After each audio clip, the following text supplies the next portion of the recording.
समय ना उसे पकड़ा जा सकता है ना रोका जा सकता है। हम उसे देखते नहीं, लेकिन वही हर क्षण हमें देखता रहता है। हम अपने मन को समझाते हैं अभी बहुत समय है, और यही तसल्ली, यही ढील, यही झूठा भरोसा धीरे धीरे हमारी सबसे बड़ी भूल बन जाता है। काल करे सो आज कर, आज करे सो अब, पल में परलय होएगी, बहुरी करेगा कब।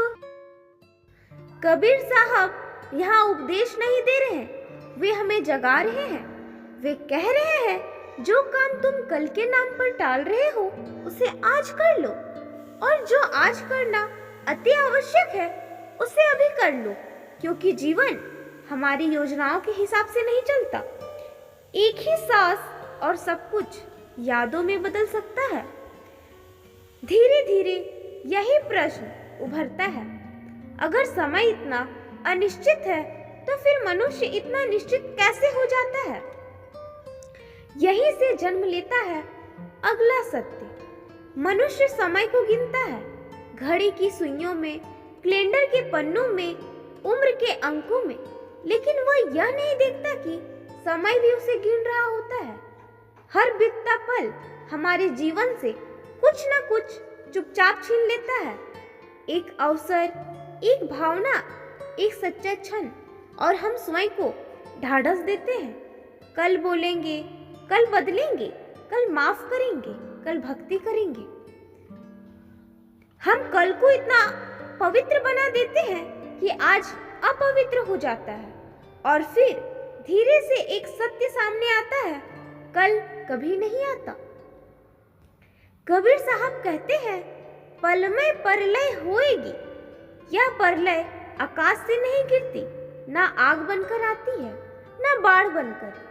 विनाश अक्सर भीतर से शुरू होता है। जब होश शिथिल पड़ जाता है, जब समय की कदर समाप्त हो जाती है, जब आज को टालने की आदत स्वभाव बन जाती है, तब जीवन एक झटके में नहीं बल्कि धीरे धीरे खुद ही मिटने लगता है, और मनुष्य समाप्त होने से पहले ही खो जाता है।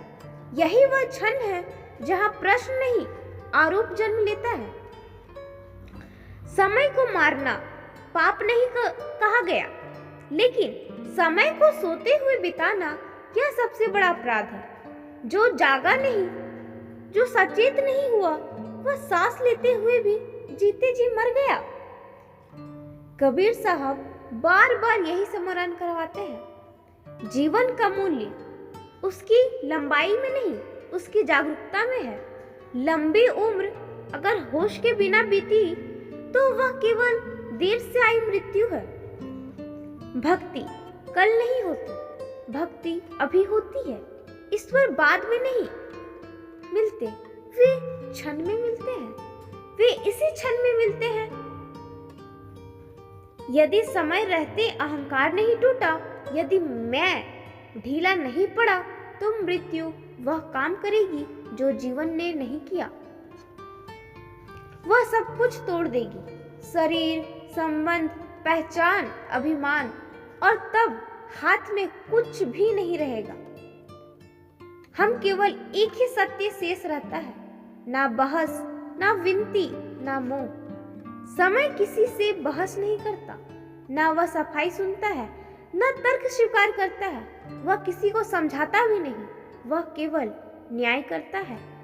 जिसने समय को पहचान लिया उसने स्वयं को बचा लिया, और जो पहचान नहीं पाए वे जीवन भर कारण गिनते रहे, बहाने जोड़ते रहे, लेकिन समय कभी नहीं रुका। समय किसी के लिए नहीं रुका। अगर आज नहीं जागे तो कब जागोगे? अगर अभी नहीं बदले तो कब बदलोगे? क्योंकि अगला अवसर कोई वादा नहीं है। कबीर साहब की वाणी डर पैदा करने के लिए नहीं है, वह कोई धमकी नहीं, कोई सजा नहीं, वह तो अंधेरे में दी गई आखिरी पुकार है।